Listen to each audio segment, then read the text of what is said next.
हमें क्या टेंशन है, हम तो हिंदू हैं, पुनर्जन्म में भरोसा करते हैं, इस अटेम्प्ट में नहीं तो अगले जन्म में लड़की तो मिल गई।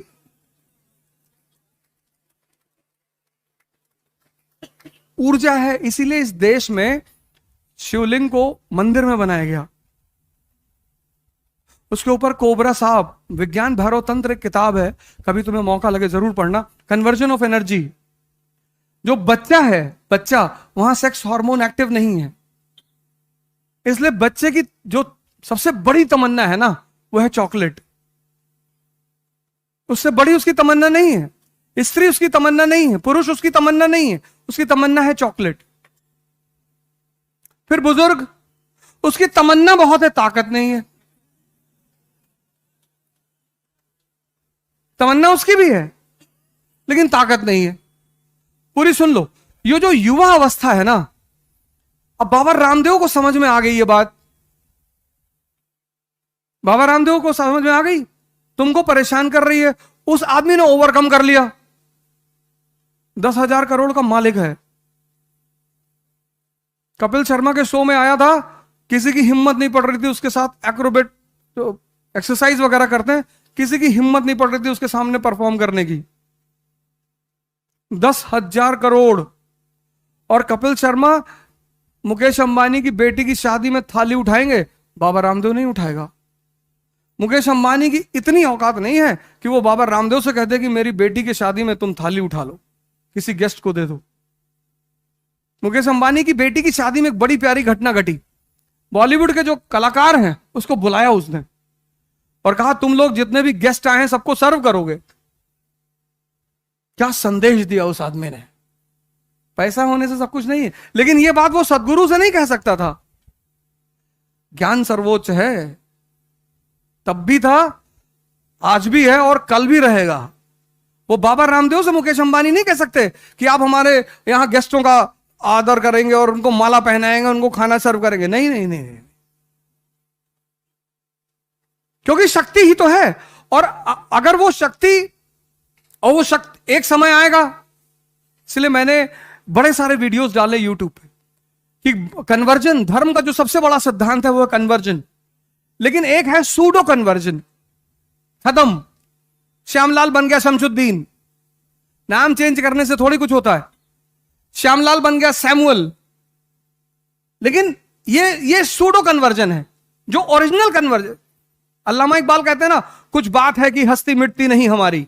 कौन सी बात? यही बात कि सिद्धार्थ इंद्रियों पे जी रहा है, और जो व्यक्ति इंद्रियों पे जी रहा है उसको जो इंद्रियों की विशेषताएं हैं वो प्रभावित करेंगी। अगर तुम्हें सेक्स प्रभावित कर रहा है तो तुम एक नॉर्मल इंसान हो। अब कुछ ज्यादा कर रहा है तो थोड़ा सा एबनॉर्मल हो, लेकिन अगर तुम्हें सेक्स प्रभावित कर रहा है तो तुम नॉर्मल इंसान हो। लेकिन इस देश ने एक समय पर आकर कह दिया कि सेक्स की कोई बात नहीं करेगा। जैसे इस देश में अगर तुम सेक्स पे बात करो तो लोग तुम्हें रोक देंगे तुरंत, भाई साहब प्लीज, गंदी बातें कर रहे, करने के लिए मरे जा रहे हो।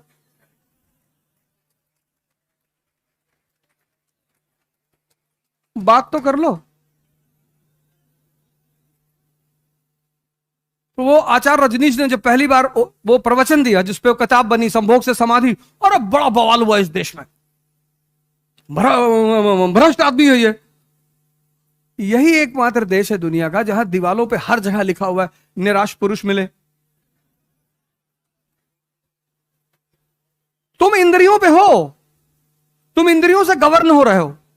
अगर तुम सदगुरु जैसे किसी गुरु के पास, किसी, मैं ये नहीं करूं, सदगुरु के पास, तुम्हारी चॉइस, तुम्हारी चॉइस, तुम्हारी पूरी तुम्हारी चॉइस, किसी ऐसे आदमी को तुम पकड़ो जो तुम्हें साधना करना सिखा दे। ध्यान, ये मन जो है ना, मन, इसकी कुछ विशेषताएं हैं। जैसे पहली विशेषता, विचार फेंकता रहेगा। कुछ भी, तुम्हें दो चीजें कभी नहीं पता चलती।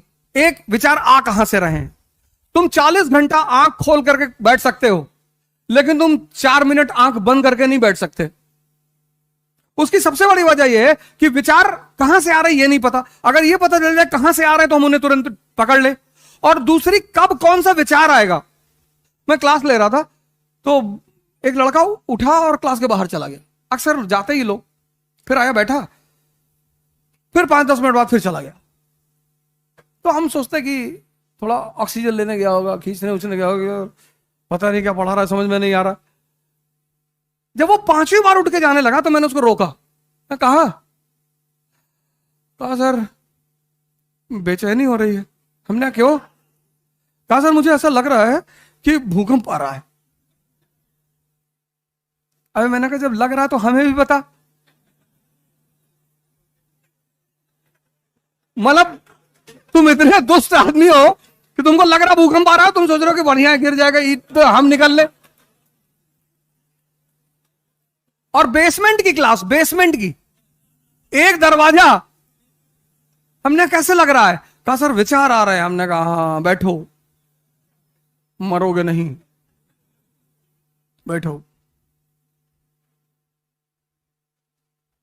जब राम अपने पिताजी को नहीं बचा पाए, भगवान कहते भगवान सब करता है, अपने पिताजी को नहीं बचा पाए, राजा दशरथ को। कुछ नियम है वो शाश्वत है, इटर्नल। तुम्हें इसके लिए साधना करनी पड़ेगी। तुम सबको, यहां जितने युवा बैठे हैं, यही तो भगत सिंह की यूएसपी है। हम में और उस व्यक्ति में क्या फर्क है? ये देश आजाद उन्हीं जैसे लोगों की वजह से हुआ, और आज परेशान है क्योंकि यहां के जो भगत सिंह है उनको सेक्स परेशान कर रहा है। तुम ही तो हो भगत सिंह, जिसकी मां ने तुमसे पूछा कि बेटा शादी कर लो, तुमने कहा हम नहीं करेंगे, हमारी मां गुलाम है, हम शादी। तुम्ही ने तो कहा था, तुम ही तो युवा थे। और कौन था? तुम ही तो थे। फिर तुम ही थे जिसका 4 kg वेट बढ़ गया था मरने से पहले। तुम ही थे जिसने कहा था कि 15 पेज बचा है उसको पढ़ लेने दो। और आज तुम कह रहे हो कि सेक्स परेशान कर रहा है। इसलिए ये देश परेशान हो रहा है क्योंकि यहां का युवा वो भटक गया, उसको रास्ता नहीं मिल पा रहा है। उस क्यों भटका? उसने जीवनियां पढ़नी छोड़ दी, उसने ऑटोबायोग्राफियां पढ़नी छोड़ दी। एक मेरे मित्र हैं, उनके भाई भतीजे राजेंद्र नगर में रहते थे, तब तो वापस घर चले गए। तो उन्होंने मुझसे कहा कि अवध यार जरा उसको पैसा दे दो कुछ। हम पैसा लगा नहीं पाए, कुछ दे दो। तो हम उनके कमरे पे गए पैसा देने के लिए। तो वो कुछ हल्दी और शहद वहद लगाया हुआ था चेहरे पे। तो हमने पूछा कि ये क्या है? कहा भैया चाचा वो हल्दी लगाए हैं, शहद लगाए हैं ना। क्यों? कहा कि इससे चमक आती है। तो उन्हें तुरंत फोन निकाल के अपने वो मित्र उनको फोन किया। हमने कहा इसको ले जाओ, ये अगर 60 जन्म आईएएस देगा तो भी नहीं होगा इसका। ऐसे कह रहे हो यार? मैंने इसका बेसिक कॉन्सेप्ट नहीं क्लियर है। ये चमक आ रही है पावर की वजह से। यहां क्यों नहीं आ रही, वहां क्यों नहीं आ रही है? जब इतना बेसिक सिद्धांत तुम्हारा क्लियर नहीं है तो तुम आईएएस बनोगे? जहां इकोनॉमी, पॉलिटी, सोसाइटी सबको मिलाकर सोचना पड़ता है। इंटरडिसिप्लिनरी प्रिपरेशन है ये। इस प्रिपरेशन की सबसे खास बात यह है इंटरडिसिप्लिनरी। तुम्हें इकोनॉमी समझ में नहीं आई, तुम्हें पॉलिटी कभी नहीं आएगी, आएगी ही नहीं। यही तो एक खतरा है। हम क्यों बार बार तुमसे कहते हैं एनसीईआरटी पढ़ने का? तुम्हारा बेस मजबूत हो जाएगा। तब तुम बेस मजबूत होने के बाद जब सारे सब्जेक्ट को कनेक्ट करके पढ़ोगे। अफगानिस्तान में स्त्रियों की दशा बुरी क्यों है? क्योंकि वो इकोनॉमिक तौर पर इंडिपेंडेंट नहीं है। पराधीन सपनों सुख नहीं, इस्लाम रीजन नहीं है।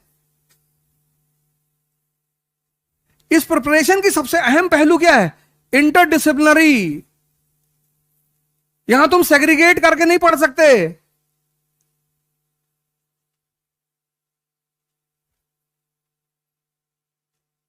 और आज तुम ये बात कह रहे हो। तो मैंने कहा मैं पहले तो तुमको पैसा नहीं दूंगा। मैंने अपने मित्र से कहा मैं इनको पैसा नहीं दूंगा और ये आईएएस कभी नहीं बनेगा। शंकर जी कौन सा फेस पैक लगाए हुए? ताकत है, ताकत। स्त्री लक्ष्मी की तरह है, वो विष्णु का ही वर्ण करेगी। तुम कहानियां पढ़ के कुछ सीखे ही नहीं। तुम उसके सामने अच्छा बनने की कोशिश करते हो कि मैं सिगरेट नहीं पीता। पियो, कौन मना किया तुमको?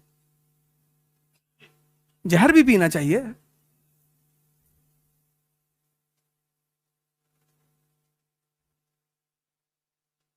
समुद्र मंथन से लक्ष्मी जी निकली, देवताओं और असुरों में झगड़ा हो गया, हम शादी करेंगे, हम शादी करेंगे। उन्होंने कहा लाइन से लगा बैठ जाओ, मैं डिसाइड करूंगी। स्त्री हमेशा डिसाइड करेगी।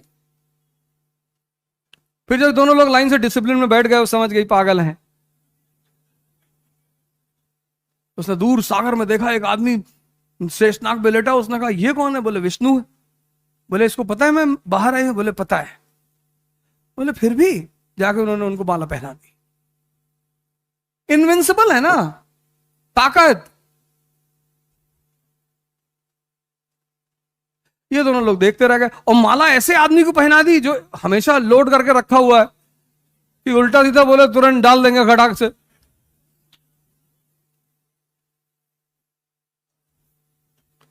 तो तुम सेक्स से इसलिए परेशान हो क्योंकि तुम्हारा मन बहुत कमजोर है। तुम्हारे पास कोई इतना बड़ा गोल नहीं है जो इस छोटी सी चीज को ओवरशैडो कर जाए। तुम्हारे पास कोई नशा नहीं है। ये जो तुम शराब को नशा मानते हो, ये सबसे घटिया नशा है। पीते हो तो अच्छी बात है, कोई बात नहीं, लेकिन बाप के पैसे का कभी मत पीना। बड़े मेहनत का पैसा होगा। आप में से बहुत सारे लोगों के पिता एक सामान्य सैलरी पाते होंगे और वो आपको पैसा देते होंगे। अपने पिता के पैसे को कभी इधर उधर मत करना।